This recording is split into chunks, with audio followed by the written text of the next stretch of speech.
کیا آپ کو علم ہے میں کون ہوں؟ میں ہر مرد، ہر عورت، ہر بچہ اور ہر وہ انسان ہوں جس سے آپ ملتے ہیں۔ بسم اللہ الرحمن الرحیم۔ میرے تمام سننے والے دوستوں، بھائیوں، بہنوں کی خدمت میں سلام۔ امید ہے آپ سب خیریت سے ہوں گے۔ اللہ پاک آپ کو ہمیشہ خوش رکھے۔ کئی برس قبل کسی نے مجھے ایک خط بھیجا جس میں خوبصورت خیالات کا اظہار کیا گیا تھا۔ اس خط کے اندر جو تحریر تھی وہ آپ بھی سنیے۔ میری باتوں اور میرے ظاہری چہرے سے دھوکہ مت کھائیں، کیونکہ میرے ہزار چہرے ہیں۔ مجھے یہ مصنوعی چہرے ختم کرنے سے خوف آتا ہے، اور ان میں سے کوئی چہرہ میرا نہیں۔ یہ سب ظاہری چہرے ہیں، ان سے دھوکہ مت کھائیے۔ میں یوں تاثر دیتا ہوں گویا مکمل طور پر محفوظ ہوں، جیسے میرے اندر اور باہر سب کچھ ٹھیک ٹھاک ہے، جیسے اعتماد میرا نام ہے اور پرسکون رہنا میرا کھیل، جیسے مجھے کسی کی ضرورت نہیں۔ مگر اس پر یقین مت کیجیے، برائے مہربانی مت کیجیے۔ میں آپ سے بے شمار باتیں کرتا ہوں، میں آپ سے ہر وہ بات کرتا ہوں جس کی حقیقت نہیں ہوتی، اس کا مجھ سے کوئی تعلق نہیں ہوتا۔ سو جب میں ایسا کروں تو مجھے سن کر دھوکہ مت کھائیے۔ برائے کرم احتیاط سے سنیے اور جاننے کی کوشش کیجیے کہ میں کون سی بات نہیں کر رہا، وہ بات جس کی مجھے ضرورت ہے اور وہ میں نہیں کر پاتا۔ میں کچھ چھپانے کو ناپسند کرتا ہوں، یقین کیجیے میں ایسا ہی ہوں۔ مجھے حقیقی اور بے ساختہ پن پسند ہے، مگر آپ کو میری مدد کرنا ہوگی، آپ کو میرا ہاتھ تھامنا ہوگا۔ آپ کو ہر وقت مہربان، شریف اور حوصلہ دینے والا بننا چاہیے۔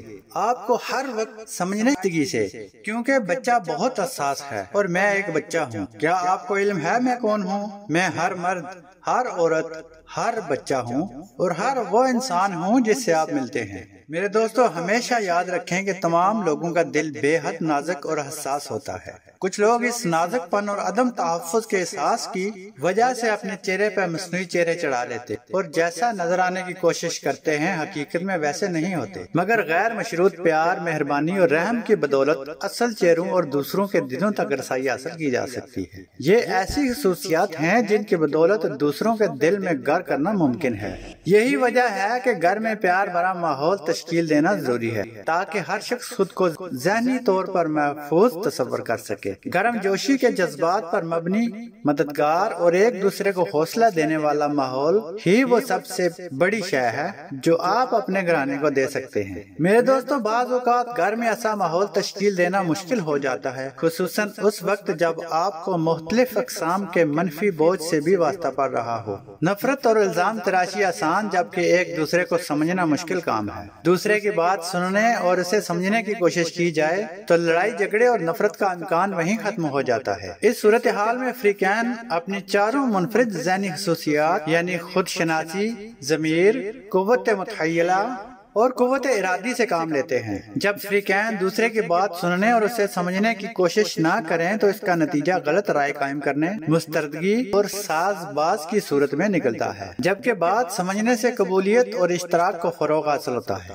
منفی جذبات گھرانے کو درست راہ سے ہٹانے کا سب سے بڑا سبب ہے، جن میں غصہ اور لڑائی جھگڑا وغیرہ شامل ہیں۔ جذبات ہمیں مسائل میں مبتلا کر دیتے ہیں اور ہماری انا ہمیں ان مسائل سے نہیں نکلنے دیتی۔ ہمیشہ یاد رکھیں کہ 1% وقت کے 10ویں حصے میں بھی غصہ آئے تو یہ بقیہ تمام وقت کو متاثر کرے گا، کیونکہ ہمیں یہ علم نہیں ہوتا کہ یہ کیفیت کب دوبارہ در آئے گی۔ جب گھرانے میں کوئی ایک شخص غصے کا اظہار کرتا ہے تو دیگر تمام اس سے متاثر ہوتے ہیں۔